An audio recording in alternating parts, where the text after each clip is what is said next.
Amigos do canal Calcio Parlato, vamos ver como a Gazeta dello Sport hoje, na verdade, na edição de quinta-feira, fala dos dois sucessos importantíssimos dos clubes de Milão, Inter e Milan. É claro que a capa não podia que ser diferente. Dzeko Superpass, ou seja, considerando a derrota também do Sheriff contra o Real Madrid, é garantida a classificação para as oitavas de final. Classificação, porque do ponto de vista esportivo é muito importante, não acontecia de 10 anos para cá, mas é importante também do ponto de vista econômico. Sabemos os grandes problemas da Inter, não que esses aproximadamente 20 milhões, é um valor aproximado porque é um valor que depende da quantidade de clubes italianos que se classificam para as oitavas. Se tiverem menos clubes italianos, os que ficarem ficam com uma fatia maior. Mas vamos considerar aí 20 milhões de euros, que corresponde a mais ou menos 10% do valor da dívida, mas, sobretudo, é um valor que ajuda, evidentemente, a tentar reverter essa questão. De qualquer forma, do ponto de vista esportivo, é muito importante num grupo que não era absolutamente impossível, porque, tirando o Real Madrid, tanto o Sheriff como o Shakhtar Donetsk, sendo a Inter cabeça de chave por ter ganhado o campeonato no passado, não podia, de fato, falhar nessa ida às oitavas de final. Não foi um jogo fácil, vamos logo já ver os detalhes. E a grande surpresa, talvez mais de uma surpresa, é a vitória do Milan no Wanda Metropolitano, Madrid. O fato de ter o primeiro gol do jogador brasileiro vindo do Crotone, da Série B, que finalmente, passado os seus problemas de lesões, conseguiu dar o seu aporte, entrou e no primeiro chute, não foi um chute, foi um cabeceio, no primeiro a bola que o Messias, desde que ele joga no Milan, conseguiu endereçar para o gol, ele acertou e fez um gol importantíssimo, já quase no final do jogo, que quebrou de fato as pernas para um Atlético Madrid bastante remissivo, um Atlético Madrid até pouco reconhecido, perto daquilo que a gente viu nos últimos 10 anos. Então, milagre Messias, de fato, muito bem bolado essa capa, né, com dois momentos de grande exaltação. Mas duas figuras bastante diferentes. O Zeco, que no primeiro tempo errou um gol que é inacreditável, ao estilo Zeco versão Roma, e ao Messias, que começa agora a sua carreira. Duas trajetórias diferentes, mas dois heróis do dia. Inter, dois passos à frente. Dois passos à frente, tanto na questão de ter marcado 2 gols, tanto na questão de ter, assim, garantido a sua permanência na Champions League, já com uma rodada de antecedência, e depois 0-0, né, consecutivos contra o Shakhtar Donetsk, como aqui a Gazeta dello Sport coloca, finalmente a Inter de Milão conseguiu ter uma vitória importantíssima, né? Importantíssimo.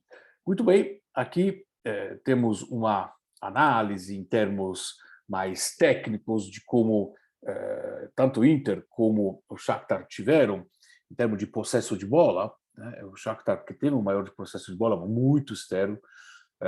Aliás, o jogador mais esperado, o ex-jogador do Corinthians, o Pedrinho, que porém, via de uma lesão, já temos que considerar isso, não brilhou, né?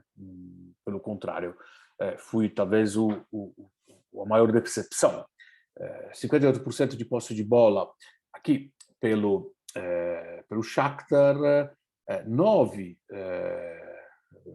passes conseguidos para a Inter de Inzaghi contra 3 do De Zerbi, estou falando de passes decisivos, né? 10 faltas contra 12 e 499 passi conseguidos contra... aqui tem um erro, evidentemente, passaggi riusciti no, sono 9 shoots a gol da Inter contra 3 do Shakhtar Donetsk, então, enquanto que o número de passi, e aqui está errada a gráfica, é muito maior do parte do Donetsk, que, tendo maior posse de bola, evidentemente fez um belo... Enfim, uma pequena confusão, uma pequena caquinha aqui da Gazzetta dello Sport, na pressa de fechar, mas acontece.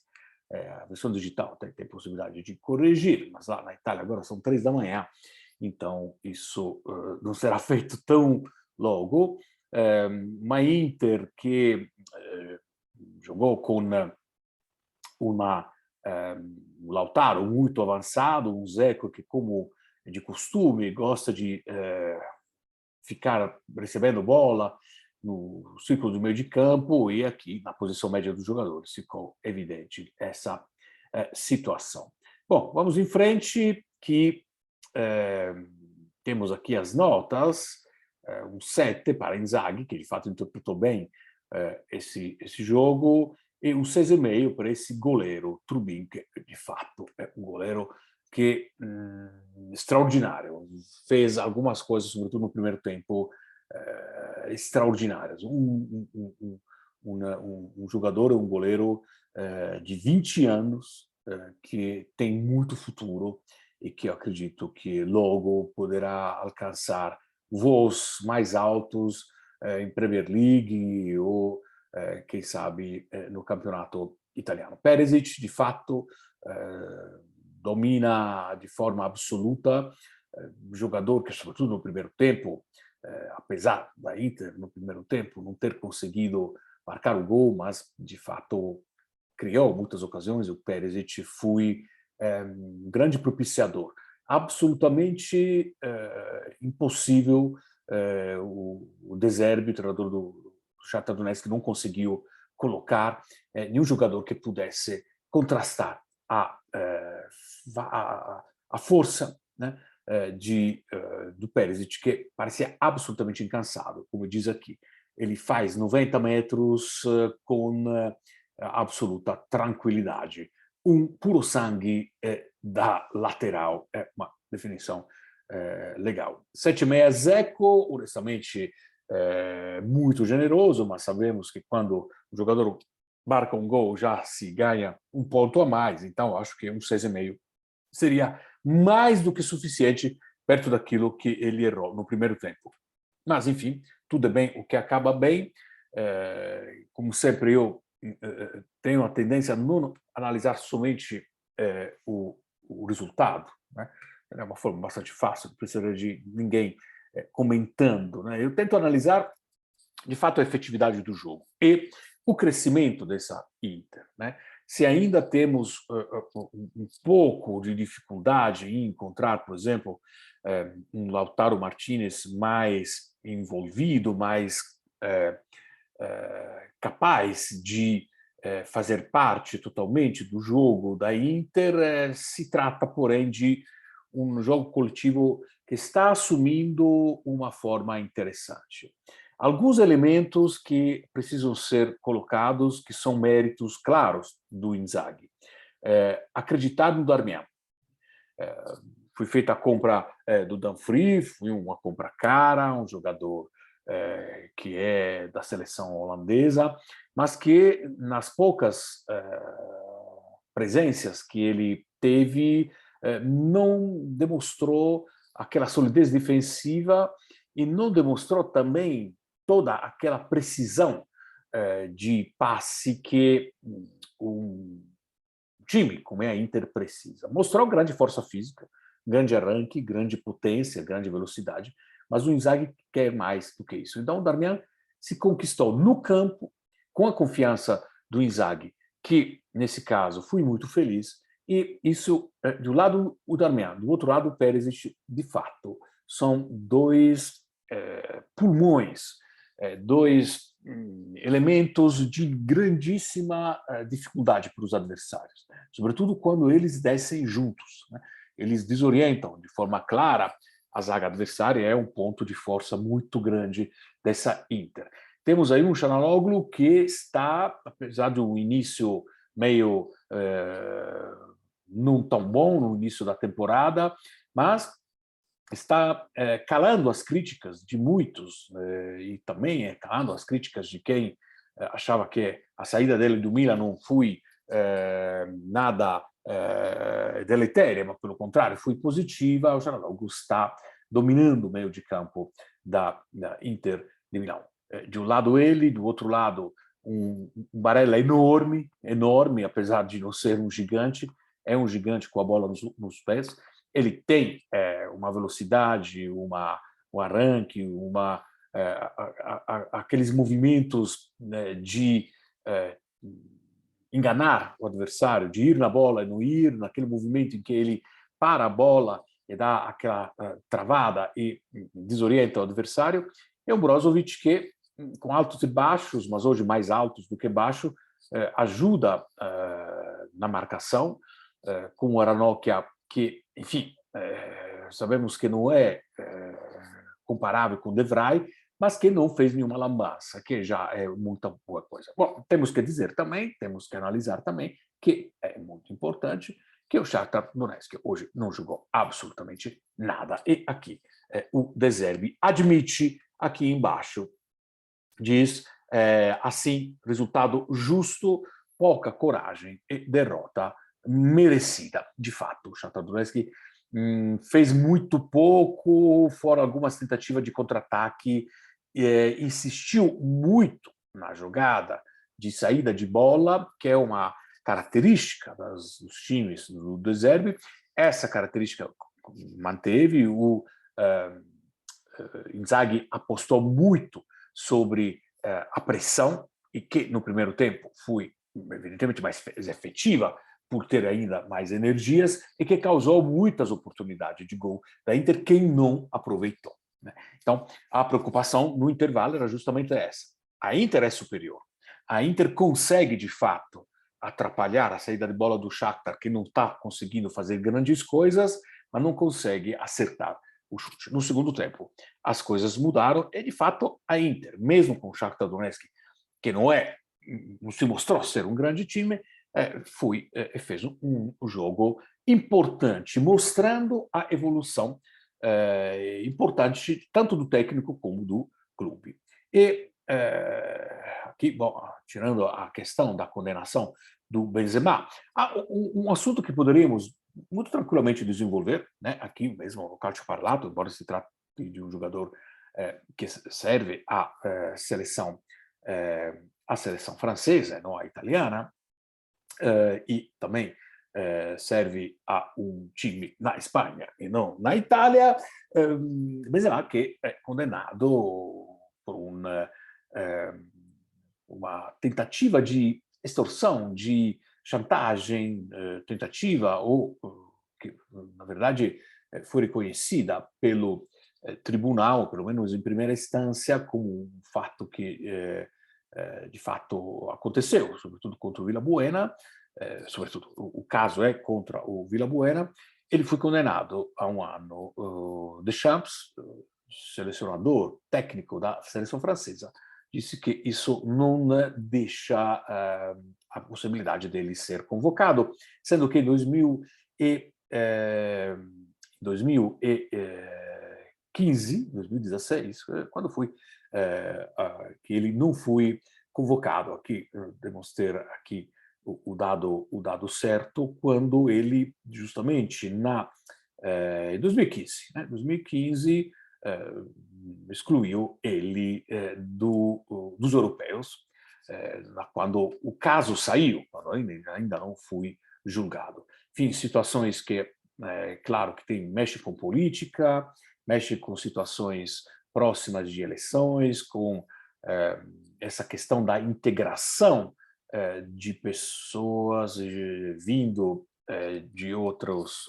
países, né? O Benzema, filhos de imigrantes algerinos, enfim, situações que debate que sai um pouco da esfera esportiva, mas que está aqui, acho, justamente para lembrar, assim como hoje, né, falando sempre desse assunto, já que entramos nisso, o Micoli, provavelmente aparecerá aqui nas últimas páginas da Gazeta dello Sport, se apresentou à prisão de Rovigo, onde ele atualmente mora, para cumprir um ano de prisão, um ano e meio, não lembro exatamente, porque a condenação foi em terceira instância sobre crimes cometidos em aquilo que é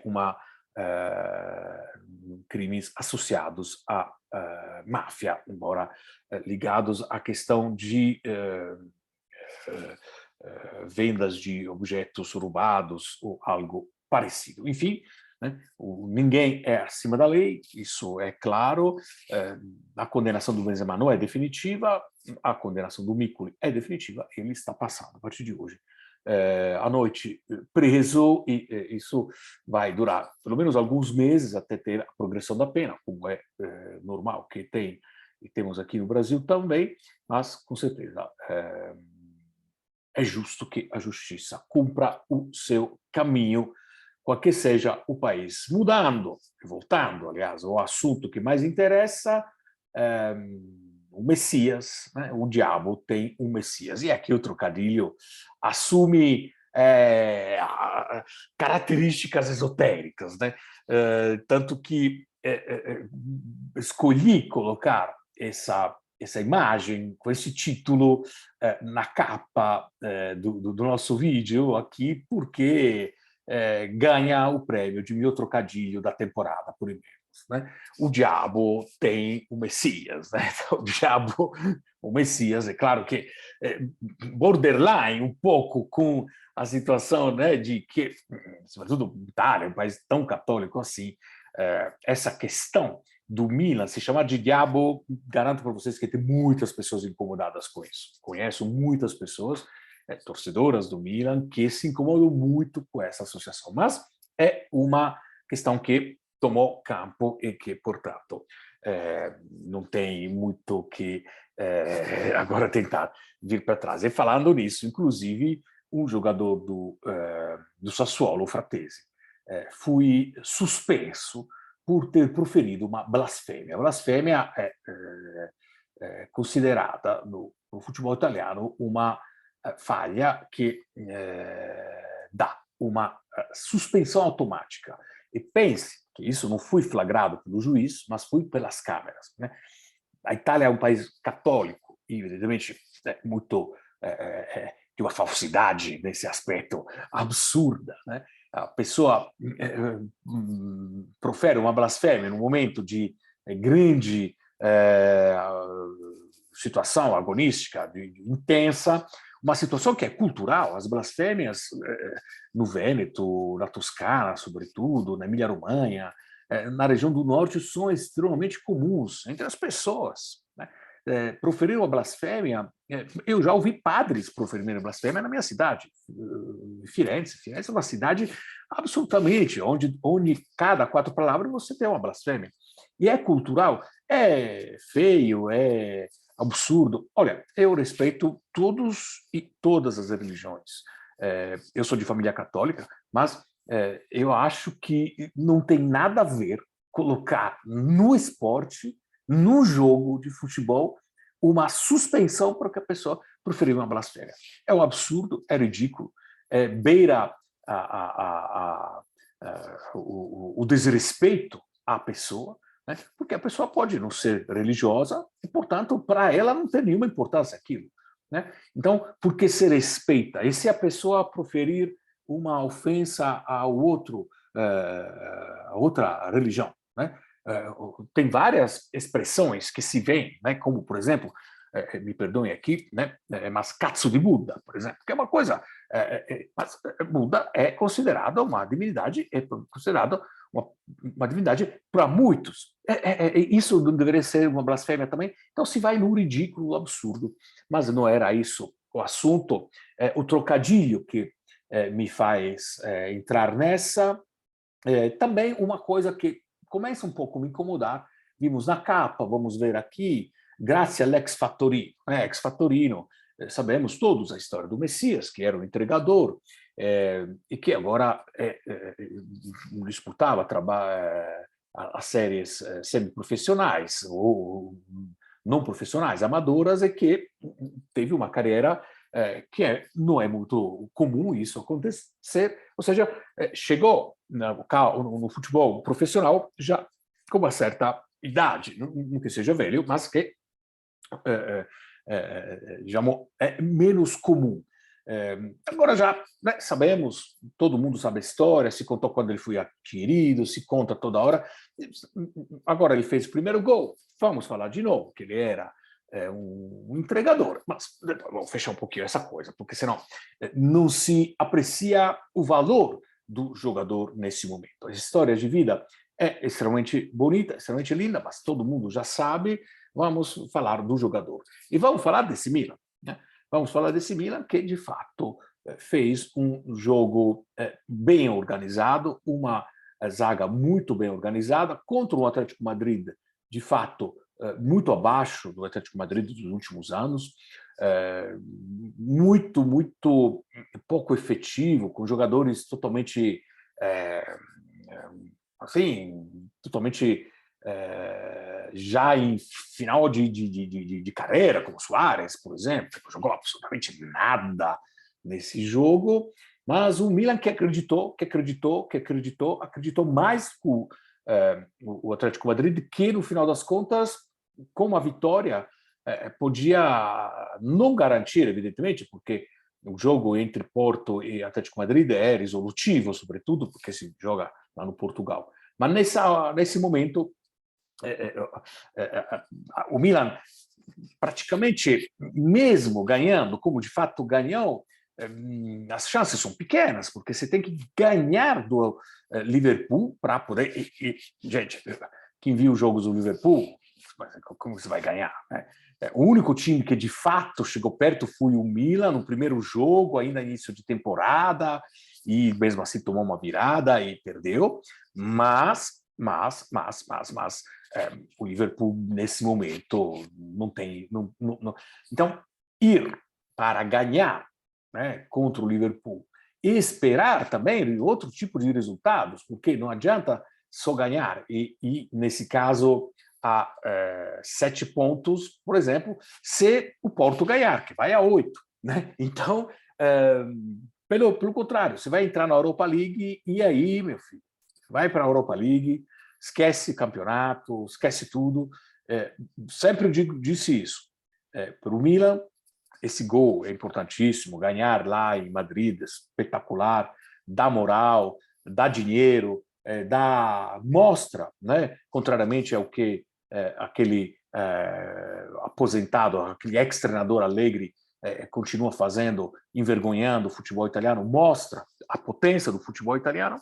Então, é muito importante essa vitória, mas pode causar algum tipo de problema? Pode sim, porque se de alguma forma chega a empatar ou a ganhar do Liverpool e o Porto, de qualquer forma ganha, chega em terceiro lugar e vai para onde? Para a Europa League, que é um desastre. Joga na quinta-feira, campeonato, o Milan está extremamente concentrado, mas enfim, que bom que o Milan encontrou o Messias, que é um jogador interessante, um jogador rápido, um jogador que se movimenta muito. Vimos ele em várias áreas do campo. É um jogador que pode fazer a diferença. Pode jogar como atacante central? O gol ele fez como centroavante,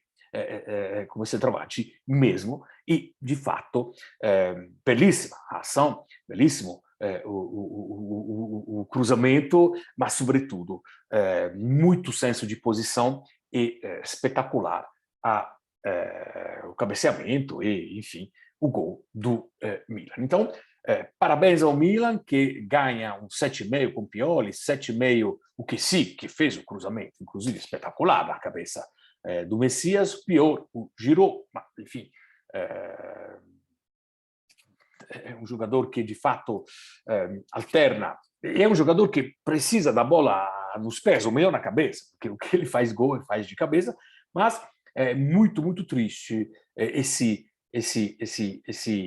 Atlético Madrid com Griezmann, 0, o Suárez que ganha aqui, agora fiquei curioso de ver a nota que ganhou o Suárez, mas se for mais que 5, exato, 5, né? Correia, Carrasco, 5, né? O Depou foi talvez o único que jogou, ex-Udinese, né? Savic, 6, mas enfim, vários erros do ex-jogador da Fiorentina, inclusive. Enfim, é muito interessante esse jogo, né? Esses dois jogos das equipes de Milão, que de alguma forma alegram o esportista, o observador de futebol italiano, mostrando que tem vida após a morte, né? Tem vida após esse momento obscuro que foi ontem, esse jogo ridículo que o Allegri nos proporcionou, nos envergonhou, mas a risposta do Pioli e a risposta do Inzaghi foi à altura. Sem dizer que estão jogando o fino da bola, sem dizer que vão ganhar alguma coisa em termos europeus, é ainda cedo, mas mostrando que tem jeito, utilizando de forma adequada os próprios jogadores, de não passar vexame, como a Juventus e sobretudo a Allegri parece gostar de fazer. Vejo vocês por aqui.